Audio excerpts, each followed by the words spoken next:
Hello, नमस्कार। स्वागत है आप सभी का आपके अपने YouTube channel the world of chemistry की दुनिया पर।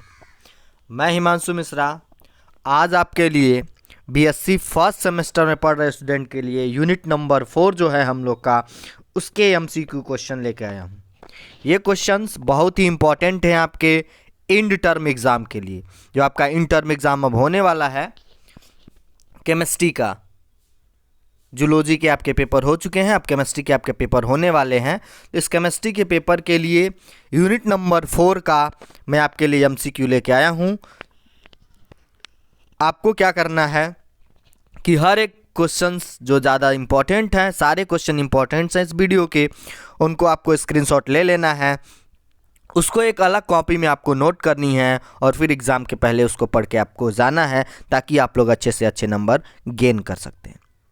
तो फटाफट से ज़रा लाइक के बटन दिए, लाइक के बटन को प्रेस करेंगे। जितने नए व्यूअर्स हमारे चैनल को देख रहे हैं वो चैनल को सब्सक्राइब कर लेंगे, ताकि एग्ज़ाम से रिलेटेड जो आने वाली अपकमिंग वीडियोज़ होंगी उसकी सूचना आपको जल्द से जल्द हो सकेगी। तो चलिए ज़रा समय न लेते हुए हम लोग स्टार्ट करते हैं अपने इस वीडियो लेक्चर को। और इसके पहले क्वेश्चन को देखते हैं हम लोग। दिया है a nucleophile must necessary have. Nucleophile के पास क्या चीज़ ज़रूरी होता है? दिया है A an overall positive charge, nucleophile के पास पॉजिटिव चार्ज चाहिए। बी दिया है एन ओवरऑल निगेटिव चार्ज, कि न्यूक्लियोफाइल के पास निगेटिव चार्ज होना चाहिए। या सी दिया है एन अनपेयर्ड इलेक्ट्रॉन, और डी दिया हुआ है अ लोन पेयर ऑफ इलेक्ट्रॉन। तो जितने भी न्यूक्लियोफाइल्स होते हैं उनके पास लोन पेयर इलेक्ट्रॉन्स होते हैं और वो उसको डोनेट करते हैं ना।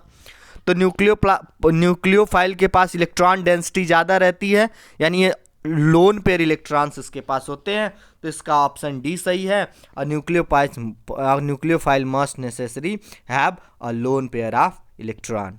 चलिए ज़रा हम लोग बढ़ते हैं दूसरे क्वेश्चन की तरफ। दूसरा क्वेश्चन दिया है which of the following is an electrophile. कौन सा ऐसा है जो इलेक्ट्रोफाइल है? AlCl4 पे माइनस का चार्ज है, BCl3 है, NH3 है और CH3OH है। अगर मैं सारे की बात करूँ, AlCl4 पे माइनस का चार्ज है, माइनस वाले तो न्यूक्लियोफाइल होते हैं, इलेक्ट्रोफाइल तो होते नहीं हैं। ये दूसरा देखो बी दिया है BCl3, इसमें देखो बोरॉन है, इसके पास वैकेंट ऑर्बिटल्स हैं, और वैकेंट ऑर्बिटल्स इनके पास होते हैं वो लोन पेयर इलेक्ट्रॉन को एक्सेप्ट करते हैं उस वैकेंट ऑर्बिटल में, इसलिए ये क्या है? इलेक्ट्रोफाइल है। NH3 के पास लोन पेयर इलेक्ट्रॉन है तो ये न्यूक्लियोफाइल की तरह वर्क करेगा। तो ये जो इलेक्ट्रोफाइल है वो BCl3 है, क्योंकि बोरॉन के पास इसमें लोन वैकेंट ऑर्बिटल्स होंगे जिसको में ये इलेक्ट्रॉन को अपने एक्सेप्ट कर सकता है, इसलिए इसका दूसरे का राइट आंसर कौन सा है? BCl3। तो विच one of the following is an electrophile? तो BCl3। अगले क्वेश्चन नंबर 3 की हम बात करते हैं। क्वेश्चन नंबर 3 दिया है द फॉलोइंग रिएक्शन, एक रिएक्शन दिया हुआ है C2H5Br NaOH C2H, और इससे बनाया हुआ है C2H5OH और NaBr। कहा है कि ये किस टाइप की रिएक्शन है? न्यूक्लियोफिलिक रिएक्शन है कि इलेक्ट्रोफिलिक रिएक्शन है कि रिडॉक्स रिएक्शन है कि फ्री रेडिकल फॉर्मेशन वाली रिएक्शन है? तो इसमें ये क्या है? ये न्यूक्लियोफिलिक रिएक्शंस हैं। न्यूक्लियोफिलिक रिएक्शन के एग्जाम्पल हैं, इसमें न्यूक्लियोफिलिक सब्स्टिट्यूशन हो रहा है। 4 नंबर के क्वेश्चन की बात करें तो दिया है the shortest carbon carbon bond distant is found in. सबसे जो शॉर्टेस्ट कार्बन कार्बन बॉन्ड होगा वो किस में पाया जाता है? डायमंड में पाया जाता है, इथेन में पाया जाता है कि बेंजीन में पाया जाता है कि एसिटिलीन में? तो देखो ज़रा, ये तीनों की बात करें, ये डायमंड, बेंजीन और ये इथेन, लेकिन ये एसिटिलीन जो है इसके पास ट्रिपल बॉन्ड होता है ना। एसिटिलीन का जो बॉन्ड एंगल होता है, वो एसिटिलीन का जो बॉन्ड डिस्टेंस होता है वो सबसे शॉर्टेस्ट किस में पाया जाता है? तो एसिटिलीन के अंदर पाया जाता है। The shortest carbon carbon bond distance is found in acetylene. Question number 5 की अगर मैं बात करूं तो दिया है which of the following has longest carbon hydrogen bond length. किसके अंदर लॉन्गेस्ट कार्बन हाइड्रोजन बॉन्ड पाया जाएगा? ऑप्शन ए दिया है C2H2, C2H4, C2H2Br2 और डी दिया है C6H6। C6H6 की जब हम बात करेंगे तो इसमें जो होता है कार्बन और हाइड्रोजन के बीच में सबसे ज़्यादा लॉन्गेस्ट बॉन्ड पाया जाता है। क्वेश्चन नंबर 6 की बात करें तो क्वेश्चन नंबर 6 दिया है, in which bond angle is the highest, किस में बॉन्ड एंगल हाईएस्ट है, sp3 हाइब्रिडाइजेशन में कि sp2 हाइब्रिडाइजेशन में, sp हाइब्रिडाइजेशन में कि sp3d हाइब्रिडाइजेशन में। तो जो बॉन्ड एंगल सबसे ज़्यादा होता है वो sp हाइब्रिडाइजेशन में पाया जाता है। तो in which bond angle is highest, तो हाईएस्ट बॉन्ड एंगल पाया जाता है sp हाइब्रिडाइजेशन के अंदर। क्वेश्चन नंबर 7 की अगर हम बात करें तो क्वेश्चन नंबर 7 दिया है, the hydrogen bond is the strongest in, hydrogen bond किसके अंदर स्ट्रॉन्गेस्ट पाया जाता है। ए दिया है OHS के बीच में, बी दिया है SHO के बीच में, सी दिया है FHF के बीच में और डी दिया है FHO के बीच में। तो स्ट्रॉन्गेस्ट बॉन्ड सबसे ज़्यादा जो पाया जाता है वो हाइड्रोजन से फ्लोरीन वाला, क्योंकि फ्लोरीन जो होता है मोस्ट इलेक्ट्रोनेगेटिव होता है और हाइड्रोजन जब मोस्ट इलेक्ट्रोनेगेटिव एटम से बॉन्ड बनाता है तो बॉन्ड लेंथ क्या होती है, स्ट्रांग हो जाती है। अगला क्वेश्चन देखते हैं, दिया है एसिटिलीन मॉलिक्यूल है, एसिटिलीन मॉलिक्यूल के पास क्या पाया जाता है। तो एसिटिलीन मॉलिक्यूल्स की अगर हम बात करें तो एसिटिलीन मॉलिक्यूल के पास 2 पाई बॉन्ड और 3 सिग्मा बॉन्ड पाए जाते हैं, 2 पाई बॉन्ड और 3 सिग्मा बॉन्ड पाए जाते हैं। अगला देखो क्वेश्चन नंबर 9 दिया है, no bond resonance is, no bond resonance is, तो नो बॉन्ड रिजोनेंस किसको बोला जाता है। तो no bond resonance hyperconjugation को बोला जाता है, हाइपर कंजुगेटिंग जो स्ट्रक्चर्स होते हैं उसको हम लोग नो बॉन्ड रिजोनेंस बोलते हैं। देखिए ज़रा अगला क्वेश्चन देखिए, क्वेश्चन नंबर 10, इंडक्टिव इफेक्ट, और आपको पढ़ाया जाता है कि इंडक्टिव इफेक्ट कौन सा इफेक्ट होता है, परमानेंट इफेक्ट होता है। Inductive effect is a permanent effect, ये मॉलिक्यूल में हमेशा प्रेजेंट रहेगा। तो inductive effect is a permanent effect. चलिए ज़रा हम लोग बढ़ते हैं अपने अगले क्वेश्चन की तरफ। अगला क्वेश्चन दिया है, द वीकेस्ट एसिड इज, सबसे वीक एसिड कौन सा है, और ऑप्शन 4 ऑप्शन दिए गए हैं आपको।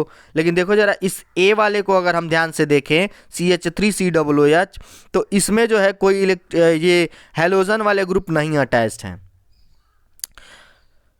बाकी सारे में देखें तो क्लोरीन वाले ग्रुप है ना, क्लोरीन सब में अटैच, इधर भी क्लोरीन है, देखो बी वाले में भी क्लोरीन है, डी वाले में भी क्लोरीन है, और इधर ये मेथिल ग्रुप लगा हुआ है ये सबसे, और एथिल ग्रुप है। ऑप्शन ए में मेथिल ग्रुप है और ऑप्शन बी में एथिल ग्रुप है। तो इसमें सबसे जो वीकेस्ट एसिड होगा वो ऑप्शन ए वाला होगा, CH3COOH। स्क्रीनशॉट जरूर लेते रहिएगा, वीडियो के लास्ट तक बने रहिएगा। बहुत इंपॉर्टेंट क्वेश्चंस हैं जो आपके mid term in term exam में पूछे जाने वाले हैं। अगला क्वेश्चन देखिए, दिया है homolytic fission of a bond will produce, जब होमोलिटिक बॉन्ड फिजन होता है तो क्या बनता है। तो जब भी होमोलिटिक बॉन्ड फिजन होता है तो वहाँ जिसकी फॉर्मेशन होती है उसको बोलते हैं हम लोग फ्री रेडिकल। तो होमोलिटिक बॉन्ड फिजन होने की वजह से फ्री रेडिकल प्रोड्यूस होता है। अगला क्वेश्चन देखें, दिया है the molecule which shows sp hybridization, कौन सा ऐसा मॉलिक्यूल है जो sp हाइब्रिडाइजेशन शो करेगा। तो C2H2 जो होता है वो sp हाइब्रिडाइजेशन शो करता है। C2H2 कौन सा हाइब्रिडाइजेशन शो करता है, sp हाइब्रिडाइजेशन शो करता है। अगला देखो, दिया है decreasing order of acidity of, इसमें से पहचान करना है कि डिक्रीजिंग ऑर्डर कौन सा होगा एसिडिटी का। दिया है Cl CH2COOH, CH Cl2COOH, CH3COOH और HCOOH। इसमें सबसे ज़्यादा डिक्रीजिंग ऑर्डर किस में होगा। तो जिसमें सबसे ज़्यादा हमको डिक्रीजिंग ऑर्डर सेट करना है, डिक्रीजिंग ऑर्डर में करना है, तो सबसे ज़्यादा वाला फिर कम वाला एसिडिक स्ट्रेंथ हमको सेट करना है। तो जिसमें क्लोरीन होगा वो सबसे ज़्यादा एसिडिक होगा। इसी क्रम में हम लोग चलेंगे। तो ये देखिए ज़रा ऑर्डर इसका सी सही है। इसकी एक सेपरेट वीडियो हमने बना रखी है, जब आप देखेंगे मैकेनिज्म ऑफ ऑर्गेनिक रिएक्शन, तो उसमें हमने आपको बहुत सारे ऐसे प्रैक्टिस कराए हुए हैं और कैसे इसका आंसर होता है वो सारा उस वीडियो में है। तो ज़रूर एक बार उस वीडियो को ज़रूर आप लोग देखें, उसकी लिंक मैं भी इसमें वीडियो में शेयर कर दूंगा डिस्क्रिप्शन बॉक्स में। उसको जब आप पढ़ लेंगे तो ये ऑर्डर भी आप लोग बहुत अच्छी तरीके से क्या कर सकते हैं, सॉल्व कर सकते हैं। क्वेश्चन नंबर 15 की बात करें तो दिया है which of the compound does not involve sp3 hybridization, कौन सा ऐसा मॉलिक्यूल है जो sp3 हाइब्रिडेशन नहीं जिसके पास होगा।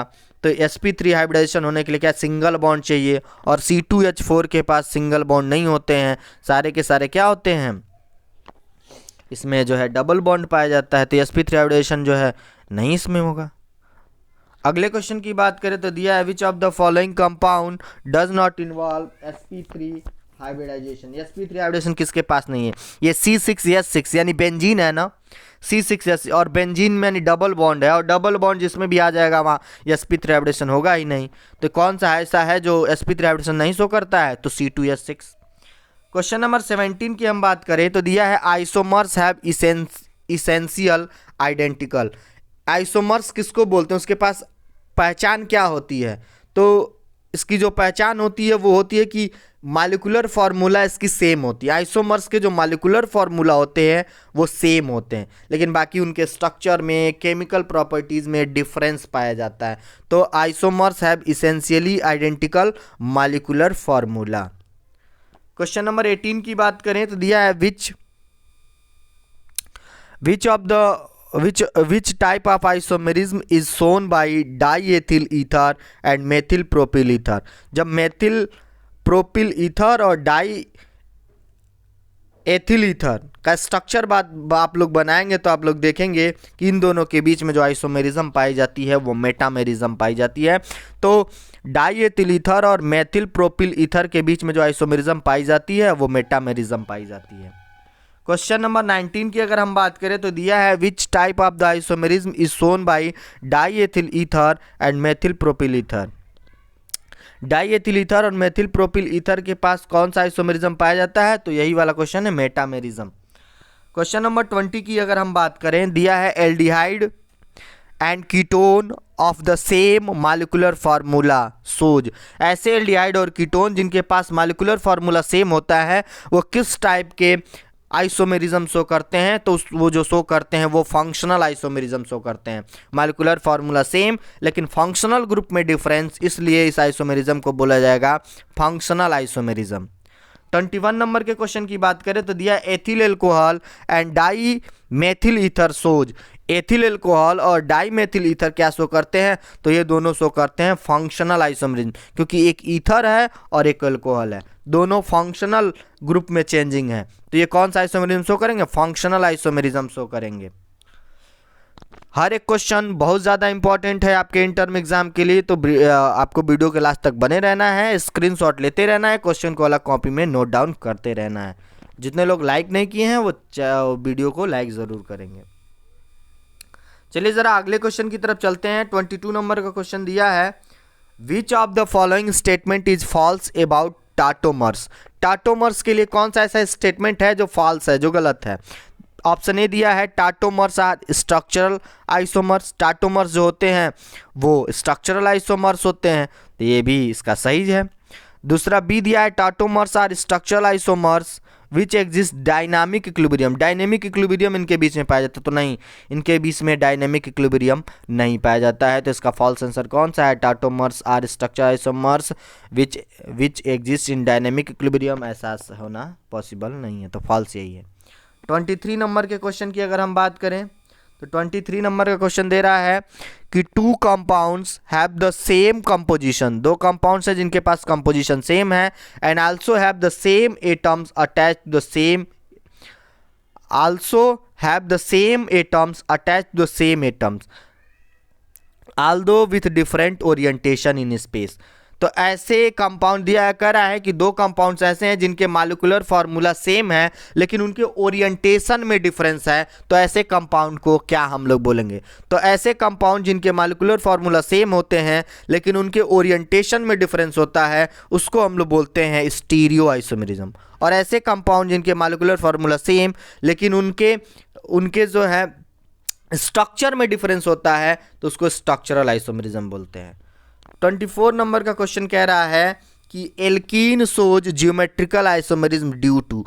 एल्कीन्स जो होते हैं वो ज्योमेट्रिकल आइसोमेरिज्म क्यों शो करते हैं? ऑप्शन ए दिया है एसिमेट्री, ऑप्शन बी दिया है रिजोनेंस, ऑप्शन सी दिया है rotation around the double bond और ऑप्शन डी दिया है restriction rotation around double bond. तो जो एल्कीन्स होते हैं वो ज्योमेट्रिकल आइसोमेरिज्म इसलिए शो करते हैं क्योंकि उनके रेस्ट्रिक्शन रोटेशन पाया जाता है डबल बॉन्ड्स के पास, रेस्ट्रिक्शन रोटेशन होता है डबल बॉन्ड के अराउंड। 25 नंबर का क्वेश्चन इंपॉर्टेंट है, लैक्टिक एसिड है। लैक्टिक एसिड कौन सा आइसोमेरिज्म शो करता है? तो जब लैक्टिक एसिड की बात की तो लैक्टिक एसिड के आंसर अंदर ऑप्टिकल आइसोमेरिज्म पाया जाता है। लैक्टिक एसिड से क्वेश्चन ज़्यादा आते हैं, इसको ज़रा अच्छे से पढ़िएगा। तो lactic acid shows optical isomerism. 26 number की अगर हम बात करें तो दिया है how many optical isomers are possible for lactic acid. Lactic acid के पास कितने ऑप्टिकल आइसोमर्स बन सकते हैं? तो लैक्टिक एसिड 2 ऑप्टिकल आइसोमरिज्म बना सकता है। 27 नंबर की क्वेश्चन की अगर हम बात करें, दिया है रेसमिक मिक्सचर कंटेन। जो रेसमिक मिक्सचर होते हैं वो क्या कंटेन किए रहते हैं? तो racemic mixture is the mixture of 50% D character and 50% L. तो डी फॉर्म और एल फॉर्म जो 50-50% का मिक्सचर होता है उसी को हम लोग बोलते हैं रेसमिक मिक्सचर। तो racemic mixture contain 50% D character and 50% L characters. 28, ये क्वेश्चन ज़्यादा इंपॉर्टेंट है, इसको और अच्छे से पढ़िएगा। 28 नंबर क्वेश्चन दिया है optical isomers can be distinguish by. Optical isomers को कैसे हम लोग डिस्टिंग्विश कर सकते हैं? तो ऑप्टिकल आइसोमर्स जितने भी होते हैं उसको पोलैरिटी से हम लोग डिस्टिंग्विश करते हैं, पहचान करते हैं, पोलैरिटी से करते हैं। जिनके पास कायरल कार्बन एटम होता है वो प्लेन पोलराइज लाइट को या तो क्लॉकवाइज डायरेक्शन में या तो एंटी क्लॉकवाइज डायरेक्शन में रोटेट कराने की कैपेसिटी रखते हैं। इसलिए हम लोग बोलते हैं कि optical isomers can be distinguish by polarity.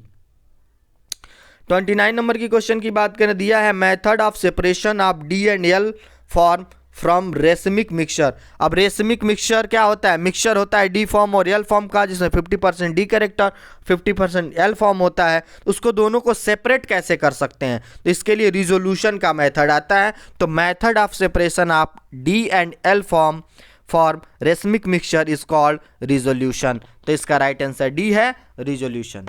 Question number 30 की अगर हम बात करें तो दिया है geometrical isomerism is possible in. Geometrical isomerism किसके अंदर पॉसिबल है? दिया है option A butane 1, option B दिया है ब्यूटीन 2, और सी दिया है पेंटेन, और डी दिया है 1,4,1,2 डाइक्लोरोप्रोपेन।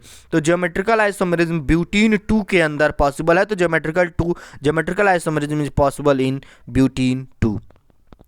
31 नंबर की क्वेश्चन की बात करें तो दिया है the isomers which are mirror image of each other but not are superimposable known as. ऐसे आइसोमर्स दो एक दूसरे के मिरर इमेज होते हैं लेकिन सुपर इम्पोज नहीं हो सकते हैं, उसको क्या बोला जाता है? ये भी एमसीक्यू क्वेश्चन इंपॉर्टेंट है। ऐसे आइसोमर्स जो एक दूसरे के मिरर इमेज हैं लेकिन एक दूसरे को सुपर इम्पोज नहीं किए जा सकते, एक दूसरे के ऊपर रख देने से वो एकदम सेम नहीं रह पाते, उसको हम लोग बोलते हैं इनेंसियोमर। इसको याद रखिएगा, अच्छे तरीके से पूछा जाता है। तो the isomers which are mirror image of each other but not are superimposable are known as enantiomer। Malic acid और फ्यूमेरिक एसिड से भी इंपॉर्टेंट क्वेश्चन पूछे जाते हैं, तो इसको भी ध्यान से पढ़िएगा। दिया है maleic acid and fumaric acids are example of. तो maleic acid and fumaric acid geometrical isomerism का एग्जांपल होता है। तो maleic acid and fumaric acids are example of geometrical isomerism. अगला क्वेश्चन देखें, दिया है incorrect statement is. Incorrect statement क्या है? Mesoform has plane of symmetry, mesoform is optical inactive, C दिया है मीजोफॉर्म इज ऑप्टिकली एक्टिव, और डी दिया है mesoform has 2 or more chiral carbon. तो मीजोफॉर्म जो होती है वो ऑप्टिकली एक्टिव भी होती है, उसके पास प्लेन ऑफ सिमेट्री भी पाई जाती है, उसके पास 2 या 2 से अधिक कायरल कार्बन भी होते हैं। तो ऑप्शन सी इसका गलत है कि मीजोफॉर्म इज ऑप्टिकली इनएक्टिव, क्योंकि ये ऑप्टिकली एक्टिव होते हैं। मीजोफॉर्म क्या होते हैं? ऑप्टिकली एक्टिव होते हैं। तो इसका राइट आंसर सी होगा, meso form is optically active. 34 number की क्वेश्चन की हम बात करने, दिया है फ्लोरीन, क्लोरीन, ब्रोमीन और iodine attach to the asymmetric carbon atom on the basis of priority by sequence of rule. इसका अगर हम सीक्वेंस ऑफ रूल की तरह से अगर हम इसको प्रियोरिटी दें तो कौन पहले आएगा? तो प्रायोरिटी के बेसिस पे सबसे ज़्यादा प्रायोरिटी किसकी? जिसका एटॉमिक नंबर ज़्यादा। तो एटॉमिक नंबर किसका? आयोडीन का ज़्यादा होता है। उसके बाद किसका? उससे कम किसका? ब्रोमीन का। उससे कम किसका? क्लोरीन का। और उससे सबसे कम किसका? फ्लोरीन का। तो प्रायोरिटी किसके बेसिस पे दी जाती है? तो प्रायोरिटी दी जाती है एटॉमिक नंबर की बेसिस पे। तो एटॉमिक नंबर सबसे ज़्यादा आयोडीन का होता है, इसलिए सीक्वेंस ए बना है आयोडीन, ब्रोमीन, क्लोरीन और फ्लोरीन का। 35 नंबर की क्वेश्चन की हम बात कर दिया, optical isomers which are not mirror image of each other. ऐसे ऑप्टिकल आइसोमरिज्म जो एक दूसरे के मिरर इमेज नहीं होते हैं वो क्या कहलाते हैं, ये वाला भी क्वेश्चन इंपॉर्टेंट है। तो optical isomers which are not mirror image of each other are called diastereomers. इसको हम लोग क्या बोलते हैं, डाइस्टीरियोमर्स बोलते हैं। Optical isomers which are not mirror image of each other are diastereomers. D इसका डाइस्टीरियोमर्स है। 36 नंबर की अगर हम क्वेश्चन की बात करें तो दिया है the compound which rotate plane of polarise light to left. ऐसे कंपाउंड जो प्लेन पोलराइज लाइट को लेफ्ट डायरेक्शन में रोटेट करते हैं उसको क्या बोलते हैं, तो उसको लीवो रोटेटरी बोला जाता है। तो the compound which rotate plane polarise light to left, जो लेफ्ट में रोटेट करते हैं उसको लीवो रोटेटरी बोलते हैं, एल फॉर्म बोला जाता है। 37 नंबर के क्वेश्चन की बात कर दिया है the compound which rotate plane polarise light to right. जो प्लेन पोलराइज लाइट को क्लॉकवाइज या फिर राइट डायरेक्शन में मूव कराते हैं उसको हम लोग बोलते हैं डेक्स्ट्रो रोटेटरी। तो डेक्स्ट्रो रोटेटरी यानी डी फॉर्म में राइट साइड में रोटेट करेगा वो प्लेन पोलराइज लाइट को, और लीवो फॉर्म है तो वो प्लेन पोलराइज लाइट को लेफ्ट साइड में रोटेट करेगा यानी एंटी क्लॉकवाइज। 38 नंबर के क्वेश्चन की बात करें तो दिया है which of the following statement is true for optical inactive compound. कौन सा ऐसा स्टेटमेंट है जो सही है ऑप्टिकल एक्टिव कंपाउंड के लिए। तो ए दिया है must contain at least 4 carbon, 4 carbon होने चाहिए, ये गलत है कि ऑप्टिकली एक्टिव होने के लिए 4 कार्बन नहीं होने चाहिए। ऑप्शन बी दिया in solution rotate the plane polarise. हाँ देखिए ऑप्टिकली अगर एक्टिव कंपाउंड है तो उसके पास पाए जाएंगे कायरल कार्बन एटम, और जिसके पास भी होगा कायरल कार्बन एटम वो प्लेन पोलराइज लाइट को रोटेट करेगा या तो क्लॉकवाइज डायरेक्शन में या फिर एंटी क्लॉकवाइज डायरेक्शन में। अगर क्लॉकवाइज रोटेट करेगा तो उसको डेक्स्ट्रो रोटेटरी, और अगर वो एंटी क्लॉकवाइज रोटेट करेगा तो उसको लीबो रोटेटरी हम लोग बोलते हैं। तो ऑप्टिकली एक्टिव कंपाउंड्स के लिए जो सही चीज़ें हैं वो क्या है, in solution rotate the plane of polarise light. 39 number के क्वेश्चन की बात करें तो दिया है which of the following statement is false about the enantiomer. Enantiomer के बारे में क्या ऐसी चीज़ है जो गलत है। तो इनेंशियोमर देखो लिखा है rotate plane of polarise light, तो इनेंशियोमर है तो ऑप्टिकली एक्टिव है तो ये प्लेन पोलराइज को क्लॉकवाइज या एंटी क्लॉकवाइज डायरेक्शन में रोटेट भी कराएगा। दूसरा दिया है सुपर इम्पोजिबल मिरर इमेज। अभी आपने डिफिनीशन पढ़ी है ना जस्ट, कि इनेंशियोमर ऐसे होते हैं जो लाइट को रोटेट तो कराते हैं प्लेन पोलराइज लाइट को, लेकिन वो सुपर इम्पोजिबल नहीं होते हैं। सुपर मिरर इमेज बनाएंगे लेकिन उनके मिरर इमेज सुपर इम्पोजिबल नहीं होते हैं। तो यही इसका रॉन्ग आंसर है कि enantiomers super imposable mirror image नहीं बनाते हैं, वो non super imposable mirror image बनाते हैं। क्वेश्चन नंबर 40 की बात करें तो दिया है which is true for chiral molecule. Chiral molecule का मतलब क्या है, एक मॉलिक्यूल है और उसके कार्बन एटम से जो चारों ग्रुप लगे हुए हैं वो डिफरेंट होंगे तो उस कार्बन एटम को कायरल कार्बन एटम बोला जाता है। अगर कार्बन एटम की चारों वैलेंसी डिफरेंट ग्रुप से अगर जुड़ी हुई है तो उसको हम लोग बोलते हैं कायरल मॉलिक्यूल। तो कायरल मॉलिक्यूल्स क्या होते हैं, नॉट सुपर इम्पोजिबल होते हैं, वो एक दूसरे पे सुपर इम्पोजिबल नहीं होते हैं। तो क्या सही है कायरल मॉलिक्यूल के लिए, are not superimposable image. 41 number की बात करें तो दिया है the carbon atom has all 4 different valencies are. देखिए अभी मैंने बताया ना कि कार्बन एटम की अगर चारों वैलेंसी डिफरेंट ग्रुप से जुड़ी हुई है तो उसको कायरल कार्बन एटम बोलते हैं। तो 41 नंबर का जो आंसर है right, the carbon atom has all 4 different valencies are chiral, उसको कायरल कार्बन बोलते हैं। अगले क्वेश्चन की तरफ चलते हैं। क्वेश्चन नंबर 42 दिया है which will not shows geometrical isomerism. कौन सा ऐसा है जो ज्योमेट्रिकल आइसोमेरिज्म नहीं शो करेगा। तो इसमें आपको डी याद रखना है कि CH3C और इससे CH3 और डबल बॉन्ड CH3 है, ये जो है वो ज्योमेट्रिकल आइसोमेरिज्म नहीं शो करेगा। क्यों, क्योंकि इसमें जो है कुछ डिफरेंट है ही नहीं। 43 नंबर क्वेश्चन की बात करें तो दिया है the most stable carbocation is. More stable carbocation कौन सा है, तो more stable carbocation 3 degree carbocation होता है। 3 डिग्री कार्बोकेटायन मोर स्टेबल होता है, तो इसमें 3 डिग्री कौन है। अगर ऑप्शन सी की बात करें तो CH3 का होल थ्राइस सी है, यानी कार्बन एटम जो है पॉजिटिव चार्ज जो कार्बन एटम है उससे 3 मेथिल ग्रुप जुड़े हुए हैं, CH3 का होल थ्राइस। तो ये हमारा टर्शियरी कार्बोकेटायन, और टर्शियरी कार्बोकेटायन क्या होता है, मोस्ट स्टेबल होता है। इसलिए इसका राइट आंसर कौन सा है, सी है। 44 नंबर का क्वेश्चन देखें, chlorination of methane to form carbon tetrachloride as the ultimate product of reaction is example of. Chlorinated product यानी क्लोरीनेशन, जब मीथेन का क्लोरीनेशन होगा, मीथेन है तो CH4 है ना, और इस CH4 के हर एक कार्बन हाइड्रोजन को हम हटाते चले गए, CH4 से हाइड्रोजन को हटाते चले जाएं और उसकी जगह पे क्लोरीन जोड़ते चले जाएं, तो लास्ट में हमारा कार्बन टेट्राक्लोराइड CCl4 बन जाएगा, CH4 से CCl4 बन जाएगा। तो कह रहा है कि ये किसका एग्जाम्पल होता है, तो ये फ्री रेडिकल सब्स्टिट्यूशन का एग्जाम्पल होता है। तो chlorination of methane to form carbon tetrachloride as the ultimate product of the reaction is an example of free radical substitution. 45 number के क्वेश्चन की बात करें तो दिया है which one of the following compound will form a carbanion most easily. कौन सा ऐसा कंपाउंड है जो कार्ब एनायन बहुत इजीली तरीके से बनाएगा, तो एथिल एसीटोएसीटेट। एथिल एसीटोएसीटेट जो होता है वो कार्ब एनायन बहुत जल्दी से बनाता है, तो इसका राइट आंसर ए होगा। 46 नंबर की अगर हम बात करें तो दिया है para nitrophenol has higher melting point than ortho nitrophenol. तो पैरा नाइट्रोफिनॉल के पास मेल्टिंग पॉइंट ज़्यादा होता है, क्यों? क्योंकि उसके पास इंटर मालिकुलर हाइड्रोजन बॉन्ड होता है, मालिक्यूल का एसोसिएशन होता रहता है, इसलिए उसका क्या होता है, उसका मेल्टिंग पॉइंट क्या होता है, ज़्यादा होता है।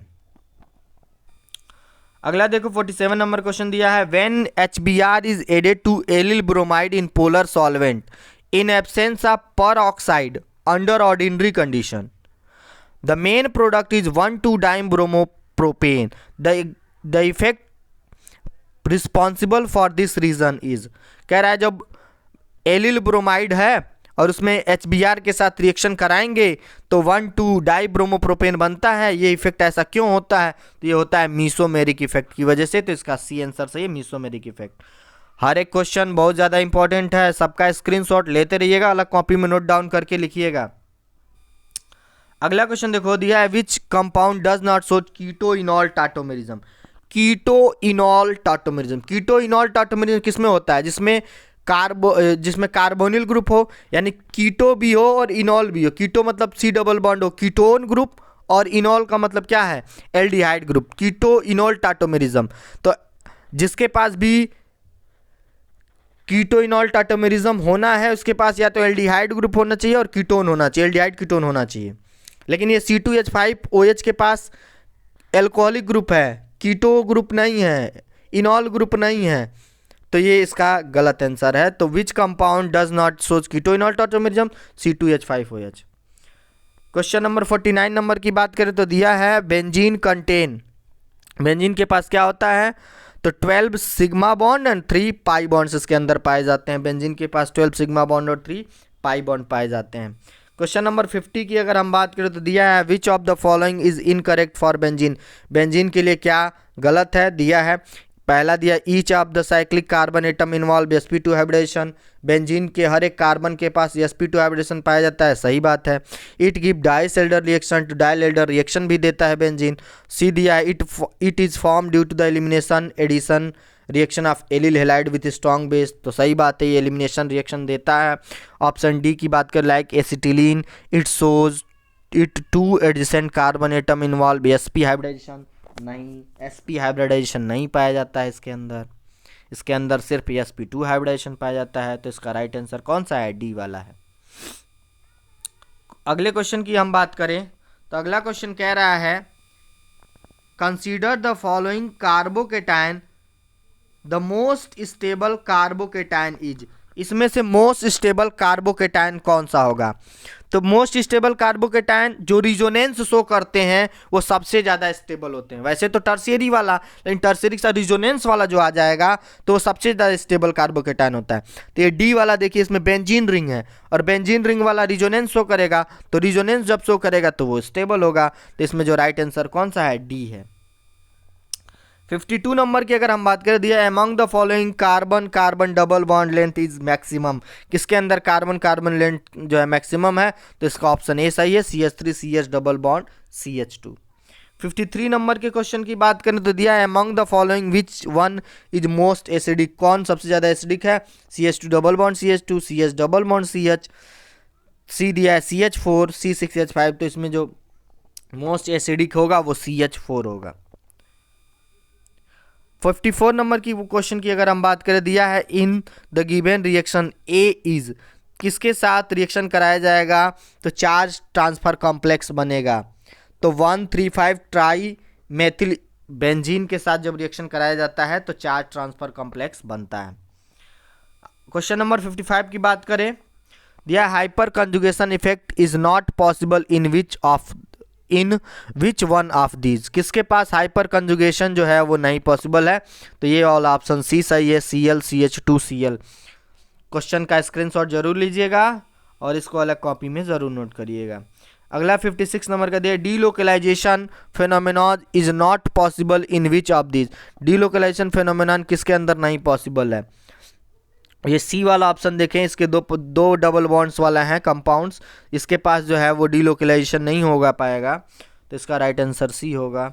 57 नंबर की अगर हम बात कर दिया the carbon hydrogen bond length in which compound is maximum, carbon hydrogen bond length किस में ज़्यादा होता है, तो एसिटिलीन में होता है, इसका राइट आंसर कौन सा होगा, डी एसिटिलीन। अगले क्वेश्चन की बात करें 58 नंबर की, दिया है iodine gives blue colour with starch, iodine जो है वो ब्लू कलर देता है स्टार्च के साथ, फॉर्मेशन ऑफ ब्लू कलर किसकी वजह से होता है, तो formation of inclusion complex between amylose and iodine, iodine amylose के साथ रिएक्शन करता है तो एक कॉम्प्लेक्स बनाता है जिसको इंक्लूजन कॉम्प्लेक्स बोलते हैं, और इसकी वजह से ब्लू कलर जो आयोडीन है वो शो करता है। अगले क्वेश्चन की बात करें तो दिया है boiling point of which one of the following compound is maximum, किसमें मैक्सिमम बॉइलिंग पॉइंट होता है, इसका राइट आंसर ए है CH3 CH2 CH2 CH2 CH2 CH3 वाला। 60 नंबर के क्वेश्चन की बात कर दिया विच one of the following compound is less stable, कौन सा ऐसा कंपाउंड है जो लेस स्टेबल होगा, इसका डी आंसर सही है। 61 नंबर की अगर हम बात कर दिया है what is the bond angle between the hybrid orbital in methane, methane के अंदर बॉन्ड एंगल कितना पाया जाता है, तो मेथेन CH3 मॉलिक्यूल है ना, इसके पास 109 डिग्री 28 मिनट का बॉन्ड लेंथ पाया जाता है, तो इसका राइट आंसर सी सही है। 62 नंबर के क्वेश्चन की बात करें तो दिया है what is the bond length of carbon carbon double bond, carbon carbon double bond के बीच का बॉन्ड लेंथ कितना होता है, तो 1.3 एंगस्ट्रॉम का बॉन्ड लेंथ पाया जाता है, तो bond length of carbon carbon double bond is 1.34 angstrom. अगला देखो दिया है the carbon carbon bond length is maximum in, maximum किसके अंदर पाया जाता है, तो जो सिंगल बॉन्ड वाले होंगे, और सिंगल बॉन्ड वाले कौन है, ये वाला है ना B CH3 CH3, और बाकी सब देखो डबल बॉन्ड वाले हैं, तो carbon carbon bond length is maximum in B CH3 CH2। अगले क्वेश्चन की बात करें तो दिया है compound in which carbon use only sp2 hybrid orbital for bond formation is, compound कौन सा है जो सिर्फ sp2 हाइब्रिड ऑर्बिटल का फॉर्मेशन करता है बॉन्ड बनाने के लिए, तो इसमें ये जो C वाला है वो इसका राइट आंसर है। 65 नंबर की क्वेश्चन की बात करें तो दिया है which of the following is planar molecule, कौन सा मॉलिक्यूल होता है जो प्लेनर होता है, तो फॉर्मल्डिहाइड जो होता है हम लोग का वो प्लेनर मॉलिक्यूल होता है। अगला क्वेश्चन दिया है the hydrogen carbon hydrogen bond angle is ethylene is, ethylene के अंदर कार्बन और हाइड्रोजन के बीच का जो बॉन्ड एंगल होता है वो कितने का होता है, तो 120 डिग्री का होता है। 67 नंबर की बात करें तो दिया है कि कौन सा ऐसा है जो सही सेंटेंस है, पहला दिया resonance hybrids are inherently unstable, B दिया है, इसमें देखें अगर हम लोग तो डी है resonance hybrids are average of all resonance of resemble with more stable form, तो रिजोनेटिंग स्ट्रक्चर जो होते हैं वो सभी फॉर्म के मिक्सचर के रूप होते हैं ना, सबकी एनर्जी को फॉर्म करते हैं, तो उसके रिजोनेटिंग स्ट्रक्चर की एनर्जी के बराबर होती है, तो 67 नंबर का जो आंसर होगा वो डी होगा।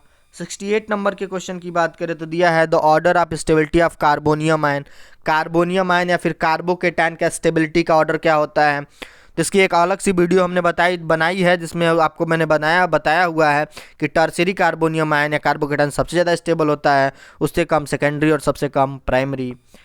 क्वेश्चन नंबर 69 की बात करें तो ऑर्डर स्टेबिलिटी ऑफ कार्बेनायन, कार्बेनायन में क्या होता है, तो कार्बेनायन में सिर्फ इसका अपोजिट हो जाता है, इस दोनों की अलग सेपरेट वीडियो बन चुकी है, उसको ज़रूर आप देखिएगा हमारे चैनल के प्लेलिस्ट में जाके, जिसमें आपको समझाया भी गया है। तो कार्बेनायन में जो स्टेबिलिटी का ऑर्डर होता है प्राइमरी में सबसे ज़्यादा, उससे कम सेकेंडरी में और सबसे कम टर्शियरी में। क्वेश्चन नंबर 70 की अगर हम बात करें तो दिया है which of the following compound has planar molecule, कौन सा ऐसा कंपाउंड है जो प्लेनर मॉलिक्यूल होता है, तो फॉर्मल्डिहाइड जो होता है हम लोग की वो प्लेनर मॉलिक्यूल होती है। 71 नंबर की अगर हम बात करें तो दिया in stable organic compound carbon will always form, तो कार्बन है हमेशा 4 बॉन्ड फॉर्म करता है ना, CH4, कार्बन के 4 वैलेंसीज, तो कार्बन कितने बॉन्ड फॉर्म करता है, तो 4 बॉन्ड फॉर्म करता है। तो इसी के साथ यूनिट नंबर 4 के हम लोगों ने इम्पॉर्टेंट क्वेश्चन को देखे हैं। ये सारे क्वेश्चन बहुत ही ज़्यादा इम्पॉर्टेंट है, इस चैप्टर से सबसे ज़्यादा MCQ इसी चैप्टर से आपको पूछे जाएंगे। ये मोस्ट इम्पॉर्टेंट टॉपिक होता है, तो इससे MCQ क्वेश्चन आपको देखने को मिलेंगे। चैनल के साथ ज़रूर जुड़े रहें, जितने लोग चैनल को सब्सक्राइब नहीं किए वो सब्सक्राइब कर लें ताकि आने वाले अपकमिंग वीडियो की सूचना आपको जल्द से जल्द हो सके। Thank you so much for watching my video. एक बात और कि जरूर स्क्रीनशॉट लेके अलग कॉपी में नोट करिएगा, क्वेश्चन की प्रैक्टिस करिएगा। बहुत सारे ऐसे क्वेश्चंस हैं जिसको हमने वीडियो बना के सॉल्व किया हुआ है, तो प्लेलिस्ट पे जाएंगे और उसको देखेंगे ताकि ये कंसेप्ट और ज़्यादा क्लियर हो सके। Thank you so much for watching my video.